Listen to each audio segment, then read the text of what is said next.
విత్తనములు చల్లడానికి కర్షకుడు వెళ్ళాడు. అతడు చల్లుతున్న సమయంలో కొన్ని విత్తనాలు దారి పక్కన పడి తొక్కబడ్డాయి. ఆకాశ పక్షులు వాటిని తినివేశాయి.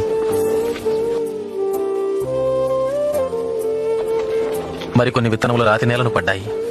మొక్కలు మొలిచినను చెమ్మలేనందున ఆ విత్తనములు ఎండిపోయాయి. మరికొన్ని విత్తనములు ముళ్ల పొదలలో పడెను. ముళ్ల పొదలు వాటితో మొలిచినందున వాటిని అణచివేశాను.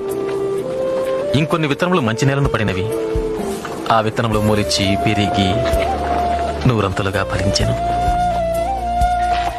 విత్తనము దేవుని వాక్యం. త్రోవ ప్రక్కన పడిన విత్తనములు ఎవరనగా వారు వాక్యం వింటారు, కానీ అపవాది వచ్చి వారి హృదయంలో నుంచి సందేశాన్ని దొంగిలించుకుపోతాడు. వారి నమ్మి రక్షణ పొందకుండాట్లు చేస్తాడు. రాతి నేలను పడిన విత్తనములు ఎవరంటే వారు వింటారు, సందేశాన్ని అంగీకరిస్తారు కూడా, కానీ వీరు లేనందున కొంతకాలం మాత్రమే నమ్ముతారు. ముళ్ల పొదలలో పడిన విత్తనాలు ఎవరనగా వారు వింటారు, కానీ ఈ జీవన సంబంధమైన విచారముల చేతను ధనభోగముల చేతను అణచివేయబడి తద్వారా ఫలింపని వారు.